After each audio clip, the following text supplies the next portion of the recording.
Hi, everybody. Alan Arnette here with another podcast, the blog on alanarnette.com. It is Sunday, May 25th, 2025, and we are at the end almost of the Everest season. It's been a big, windy year this year, and I think that's the one word that's going to wrap up this season. We have had a very few deaths this year, which is fantastic news. There's been 12 across the Himalaya and five on Everest itself. So that's about what we would expect on an average year. And again, my sympathies go out to everybody. So I'm going to talk a little bit about what's going on this past week, and we've only got a couple of teams left on mainly on the Tibetan side to go, and then I'm going to do probably my final narrative about descending from the summit and then coming back home and some of the lessons I learned from the mountain. So the big picture is that the jet stream just kind of went back and forth. I talked to both Chris Tomer and to Michael Fagan of Everest Weather, and they both talked about how the jet stream around 28 to 30,000 feet was just kind of going back and forth. It's little flurries of it hitting the summit, and it was causing the winds to be in that 40 to 60 mile an hour range, and of course around 30 miles an hour is the top end for most teams. So it's been a tough year. I think there's probably a lot of frostbite this year, but the operators really don't report that kind of stuff. They just don't like to talk about the bad news. But there's been a fair number of rescues and a fair number of frostbite that I've heard about, and also there's been this upper respiratory infection that ran around throughout the Nepal side of the base camp, and it took out a lot of people. I mean, several people I know ended up having to abandon their climbs because they just simply couldn't breathe. It's like having a really, really bad Kumbu cough where your lungs are so irritated that you can't stop coughing, and then you just can't perform under those type of conditions. I know that's how I felt on my first trip of Everest back in 2002, is that I just could not breathe at all, and a lot of it had to do with this upper respiratory infection that I had. This past week, May 18th, was the biggest day of the year or the season. 165 people roughly summited, and the following day, the 19th, it was 104 people. Those 2 days seemed like the winds were acceptable. It wasn't great, but it was acceptable. And I think the team's leaders has figured out that they're going to have to go and just push it this year. And I didn't hear of anybody that did not go up because of the winds eventually. But estimates will vary, but somewhere over 500 people have summited. And it's roughly same number of clients supported by the same number of Sherpas or Tibetans or Rai, different type of ethnicities, but the support ratio was lower this year than it has been in previous years, somewhere around 1 to 1.5 instead of 2 to 1, as it is for many teams had become the norm. One of the reasons for that is the high Sherpa ratio is that operators are now using higher levels of supplemental oxygen starting lower on the mountain, starting from Camp 2 instead of Camp 3. And as a result, when you use more oxygen, somebody's got to carry those bottles, and most of the clients only carry one bottle. So now you have two Sherpas carrying two bottles each, one for them and then two more for you. And so that's why you end up having an extra Sherpa. And that's why some of the reasons why the mountain is crowded. Speaking of that, this year, I didn't see any reports. I may have missed it, but didn't see any reports of people complaining about long queues at the regular bottlenecks like the Hillary Slope or different places on the Lhotse Face or in the Icefall waiting for ladders. I'm sure there were people that would say, Alan, you weren't there, you didn't see this. Yep, you're right. So would always appreciate if anybody was there, had a comment to make. Talked to many people on the mountain, but nobody made a point of that. So it must not have been a really big issue. The other thing that was a big issue or a big news this past week were these two things. One was the speed climbs, and this is where people were trying to run from base camp up to the summit and try to set a new speed record. There were two people, an American, Tyler Andrews, and also Carl Egloff. Neither one of them made it past Camp 4. Carl stopped around Camp 3, so there's no new speed records that were set this season. But there are lots of other summits on my blog post. I've got all the companies that I know of that summited are listed, so you can go peruse that. And also, you can go back and if you want to see individual names and numbers, go back and just look at each one of the blog posts over the last week. I've got pretty well documented there. So, in the other big news was these rapid climbs. There was one gentleman that was under the radar totally, and he didn't really start talking about it till after he had completed it. Andrew Yushikov, I think he's Ukrainian, but he lives in New York City, and he claims that he left New York City and got to the summit of Everest, taking 3 days, 23 hours, and 7 minutes.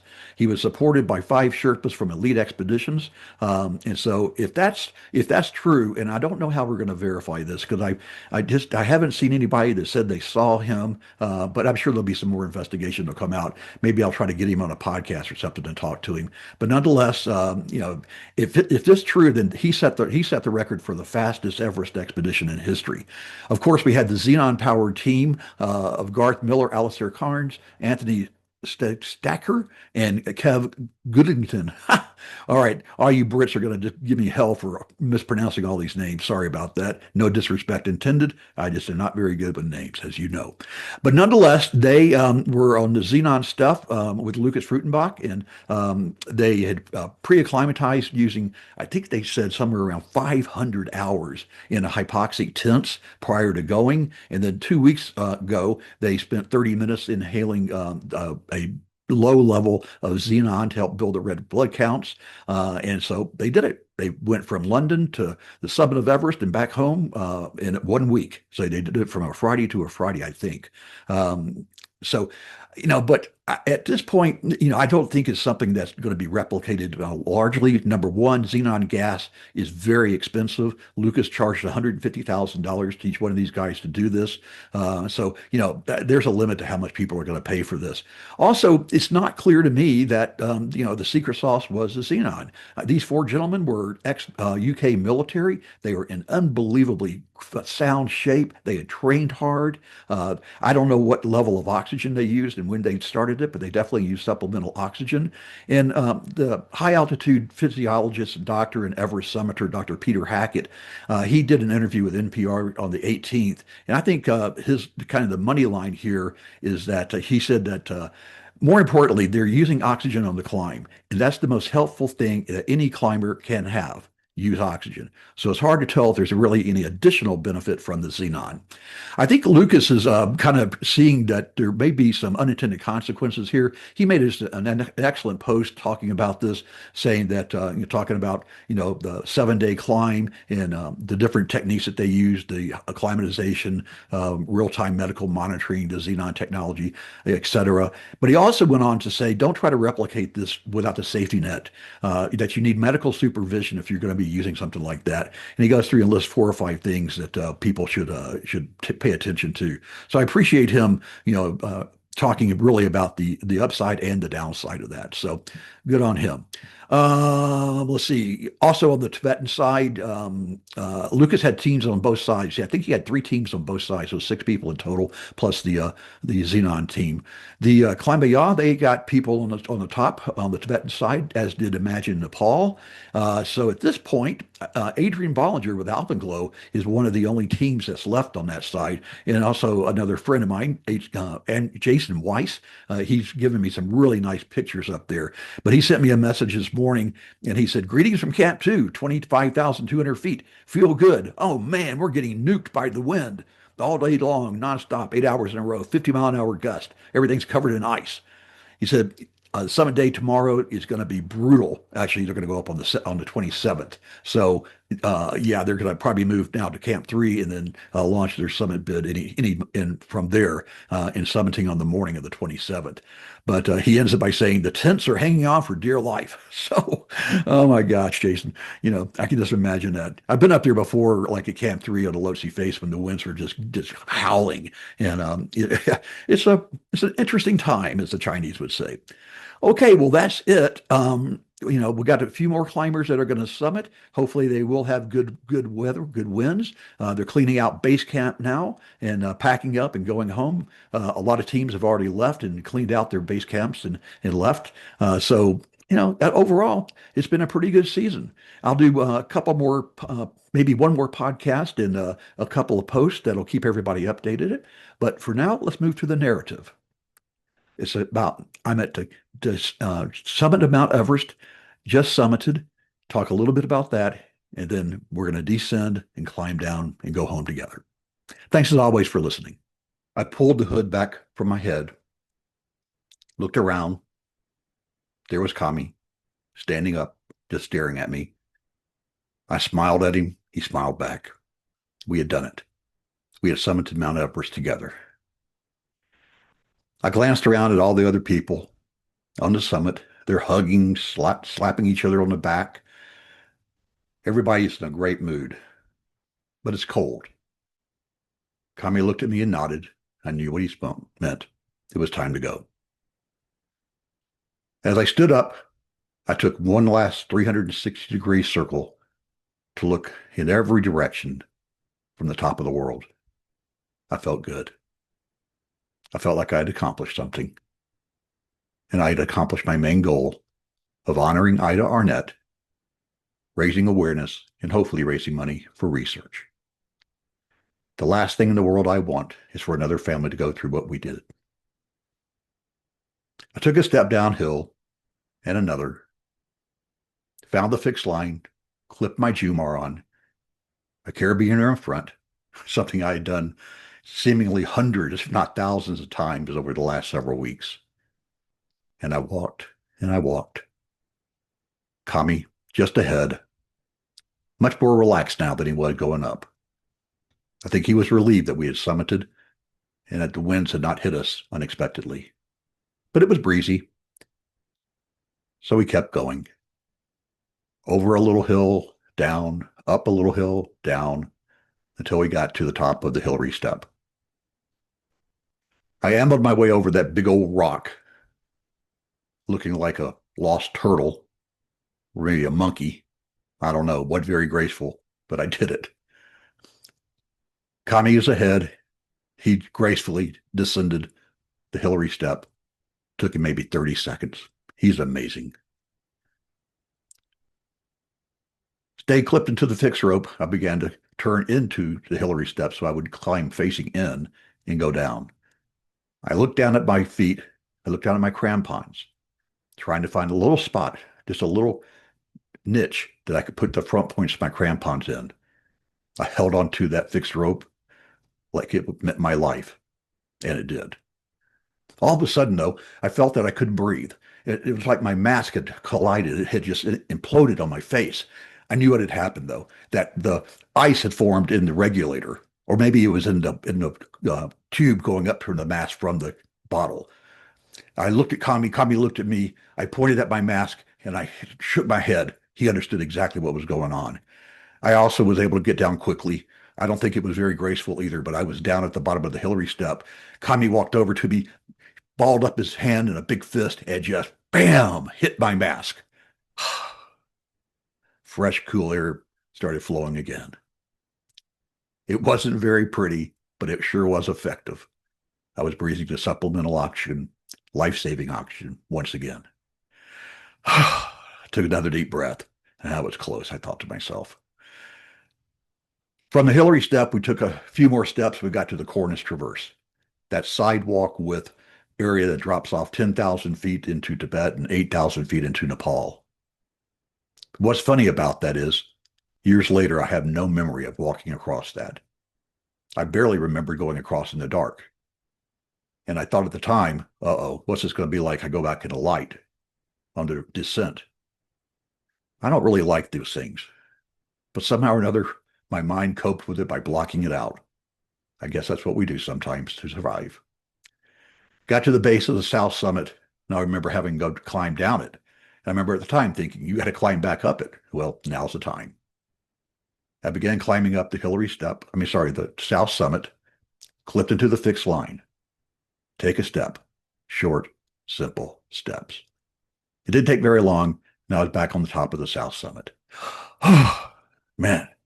Now I look down the southeast ridge. A lot of slabs, a lot of rocks. I saw about 30 people coming up. Everybody was in different angles. Some were standing up, some were leaning over, some were looking down, some were looking up.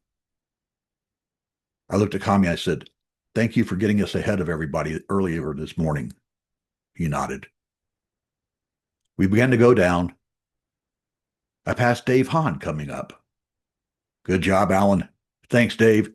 Good luck to you too." We exchanged a greeting. David's such a special guy. I passed a few of my other teammates. Later on, I'd ask them, you remember seeing me? They go, no. Everybody was in a state of stupor, uncertain where they were, what they were doing, just living in the moment, trying to survive, taking one step higher. I was taking one step lower and another. My crampon scratched against the hard rock where the wind had blown the snow away. I thought to myself, Alan, be careful. Engage those glutes. I was glad I'd worked on my calves during training because this was very, very physical on my legs. Slide the Jumar, slide the carabiner, short, simple steps. Kept going. It seemingly didn't take that long, maybe half as long as it took us to go up. Sometimes I love gravity and sometimes I don't. In any event, made it down to the balcony. Miriam was already there. We had enough oxygen in our bottles that we didn't need to change it at the balcony. We could go down the triangular face and get down to the South Col to the safety of our tents. But IMG had told us that they wanted us to go all the way down to Camp 2. So we had to go all the way down to Lhotse Face. I sat on the balcony just in a hump. Miriam was just relaxed, so happy that she had made it. I was happy for her too. Not a lot of words were exchanged, but soon it was time to go. Went down a small gully, snow-filled gully, to my big favorite rock. I kind of leaned over to it and just kind of patted it. And I said, see ya.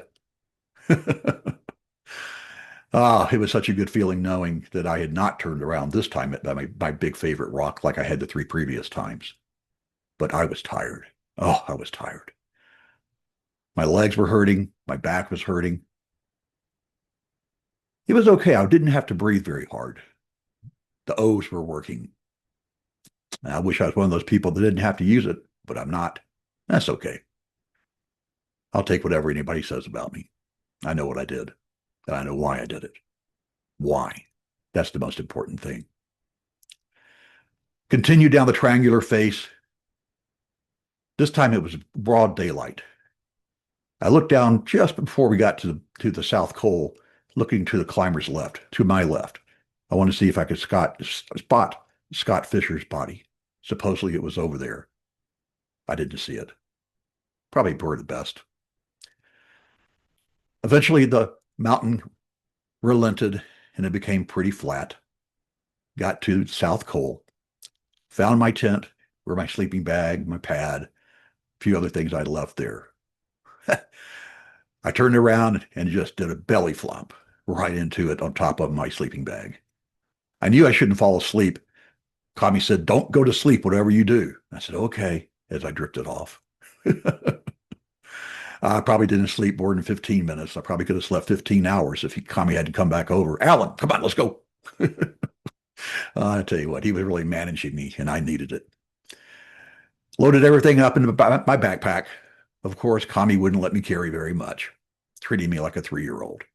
But somehow I didn't mind.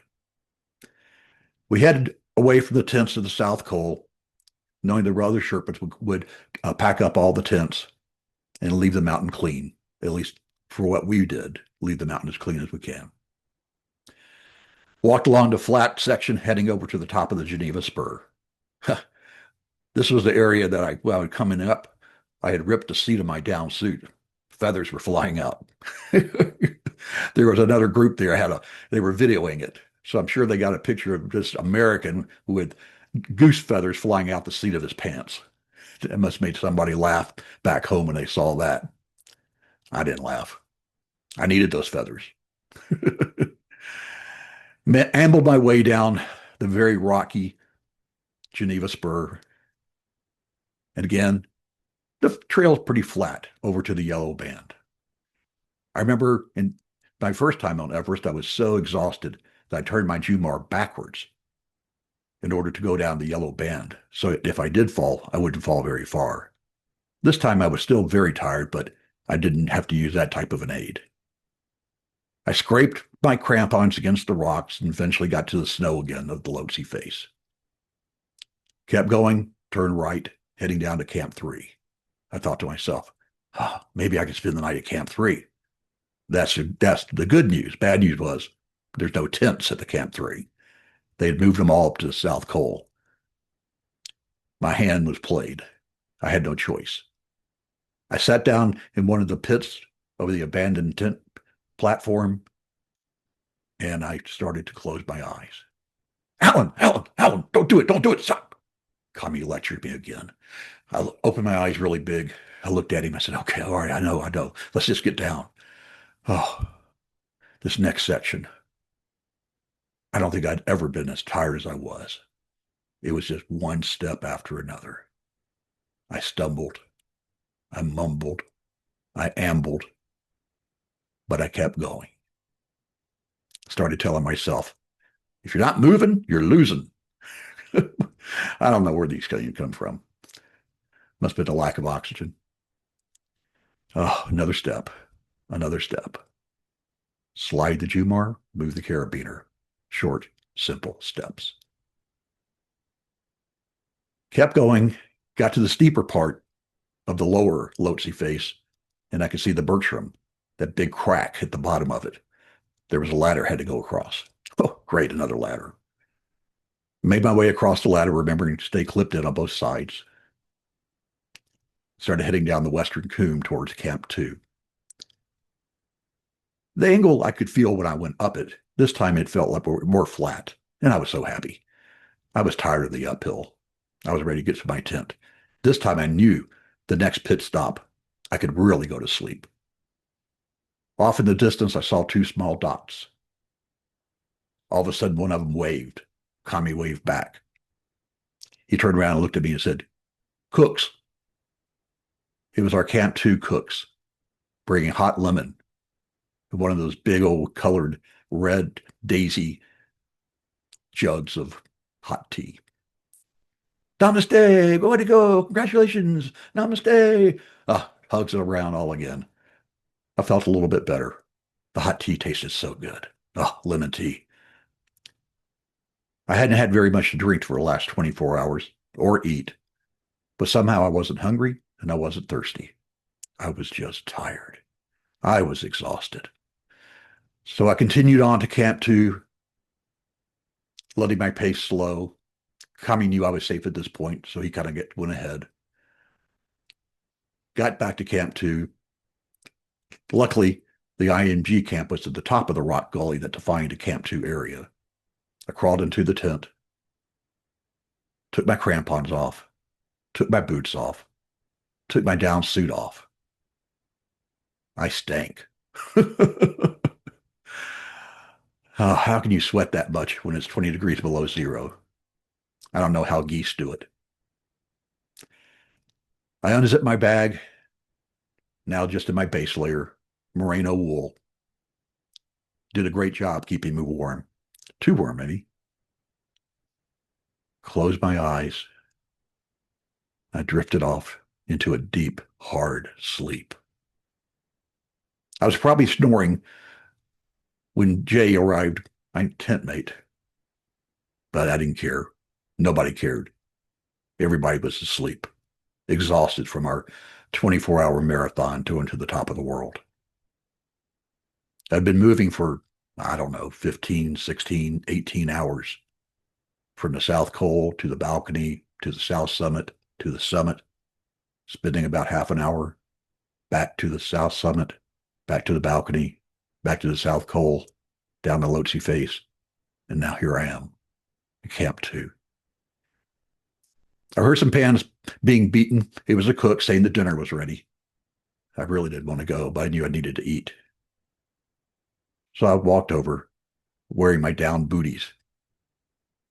My toes felt so good being free from the boot. But I knew I had one more time to go down the Icefall in those big old boots and crampons and down suit. I forgot what we had for dinner. I'm sure it tasted good. Nobody spoke. Everybody was quiet. Everybody was tired, exhausted, happy, except for the few that didn't make it.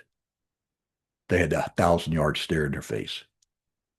Coulda, woulda, shoulda. You wonder what was going through their heads. I began to reflect, but I was so tired I couldn't even concentrate. Went back to my tent and fell asleep. Kami came over and said, "We're leaving in the morning, 4 a.m. We want to get through the icefall before the sun hit it, heating it up, causing it to become even more unstable." I set my alarm for 3, knowing it'd take me a long time to get dressed and pack. 3 o'clock came quickly. I packed as quickly as I could, went to the cook tent, had some milk tea, piece of toast, a little porridge. Tasted good. Kami and I clipped into the fixed rope and started walking down the western coombe. One section had 4 ladders lashed together over a deep crevasse. I clipped in with my left carabiner. I clipped my Jumar and another carabiner onto the right line. Slid across, taking simple steps on the aluminum ladder, hearing the clank of my crampons hitting the aluminum rungs. There was something comforting about that. I don't know what it was, but something new. Deep down inside, I knew that I was going home with the summit. I got across the other side of that crevasse and turned around and looked up the Lhotse face. Thank you. Thank you. I'm not sure why I was thinking or who I was thinking, but all I felt was gratitude. Thank you. Got to the top of the Khumbu Icefall. The top is really jumbled. Lots of ladders, lots of ups and downs. I glanced up to the right, the big old hanging seracs on the west shoulder of Everest. Stay. Don't. Stay. I barked at it like a dog. Stay. Don't move. Kami and I walked along at a pretty good clip. When all of a sudden we both heard an ice serac had fallen on the trail only 30 seconds after we'd crossed that very spot. Oh, I looked at Kami. He looked at me. We both shook our head, and Kami just nodded down toward the bottom, toward base camp. We picked up our pace. Oh, once again, the universe was taking care of me. Grateful. Thank you. Thank you. We got to the football field, which is in the middle of the Khumbu Icefall, took a break. Water bottles now full, thanks to the cooks at Camp 2. Drank a liter of water. Ate a Mars bar. I love Mars bars on these expeditions. Very calorie rich. And tastes good, too. Kept going down the icefall, crossing ladders, staying clipped in, going up and down. Big old 4 ladders again lashed together, went straight down. So again, it's like painting a house. But this time we down climbed a ladder, facing in, staying clipped in. Clunk, clunk, clunk. The reassuring sound that my feet were in the right place. Got to the base of the ladder, kept going. Came to a section where the prayer flags are strung across. The football field, the prayer flags, these are all markers, milestones that you use to measure your progress going up and down the icefall. This was my 4th trip on Everest, and this would be my last time to go down it while climbing Everest. In the future, I'd go back and try Lhotse. But one year, 2015, the earthquake brought an end to that. And in 2016, my own weaknesses brought an end to that. Mountains have a way of humbling you. You learn from them. But at this point, all I wanted to do was get back down to base camp and begin the trek back home. Pulled into the IMG base camp. Hey, congratulations. Greg and Young Boo were there, slapping, hugging, handed me a beer. Oh, it tasted so good. First alcohol. Hadn't had anything to drink for 2 months, which is good. That's fine. I didn't miss it. But this beer sure did taste good. Went to my tent. Solitary tent. Hey, Greg called out. Pack up. We're heading down to Gorik Shep tonight. What? So quickly? Not even time to revel? No, we got to get out of here. Now, this is pretty well the protocol on these climbs. Once you summit, everybody's eager to get out, especially the operator, because time is money for them. Every day costs them money. All right, whatever. I reluctantly sat cross-legged on top of my sleeping bag in my tent, my two duffel bags there, my two, one red, one black Gregory. I love those bags. Had them for years. All scratched up, but they served me well. Heavy duty, well made. I crammed stuff in both of them till I had the tent spotless. Put them outside. Jiangbu came by and said, "Don't worry, don't worry. We'll get your bags down to Kathmandu for you." Poor yak. Some yaks had to carry all my two 70-pound duffel bags. I guess the furry beasts don't mind. At least they don't act like they mind. They have the same expression whether they're carrying a load or not. But I digress. Miriam and I went by Lama Geshe in Pengboche. I'd seen Lama Geshe every time I've been through the Khumbu, including my first trek in 1997. The Lama blesses everybody as they're going up the mountain, but few people come and see them after it. He and his wife were so happy to see us, and his daughter.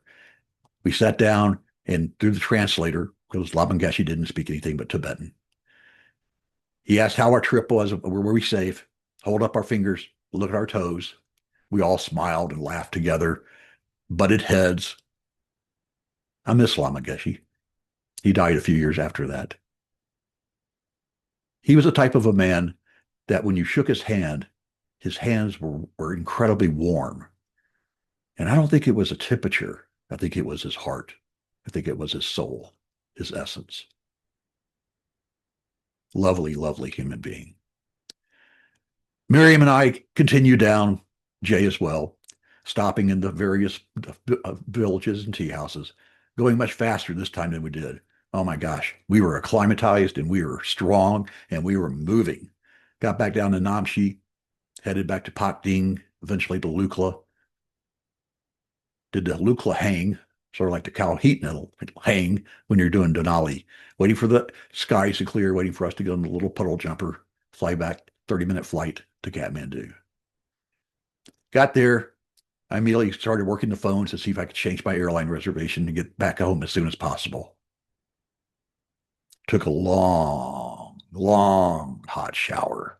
Oh man, did that feel good. Crawled into bed, got a really good night's sleep. Got up the next morning, had breakfast. I had gotten my flight changed that day. As I got on the Thai airline flight to go to Bangkok, eventually to LAX, and then to Denver, I began to reflect on my experience. What had I learned? I was different. I felt different. I felt stronger. I felt more confident. I felt very pleased. My first 3 attempts, I didn't make it. I don't call them failures. I call them non-summits. Because a failure is when you try something hard and you don't learn from it. I'd learned something in all 3 of those. And now I was a better version of myself. I also learned that sometimes things are they hard or are they impossible? Well, I was beginning to think that Everest was impossible for me. But now I just knew it was hard. Really, really hard. Tested me, took me to my limits. But also, it proved that I had more depths of reservoir of strength than I ever thought I would. And I would use that years later on K2. I thought about that there's 1,000 reasons to stop, only one to keep going. I think in my first 3 times, I've focused on the negativity, why I couldn't do it, how much I was hurting. But this time, I focused on the one reason, and that was to honor Ida Arnette, raise money for research, and to accomplish my personal goal. And I had done all of those. My why, my one reason to keep going. I focused on the positive. Also, I remember thinking that when you know the right thing to do, you do it. In retrospect, the right thing to do the 3 previous times was to turn around. I was going too slow. I wasn't ready. I'd suffered the biggest sin that a climber can suffer. That's the sin of arrogance. I underestimated how hard the mountain is, and I overestimated my capability. I didn't train hard enough. And I did it 3 times. This 4th time, I had learned a lot. I was clear in my purpose. I was clear in my passion. And I was grateful to so many people that helped me. And I was humbled to be able to stand on the summit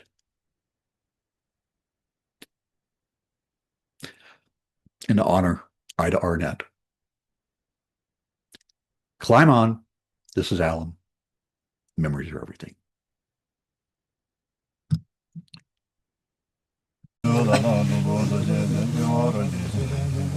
The podcast on AlanArnette.com is sponsored by Summit Coach, helping aspiring climbers worldwide to reach their dreams.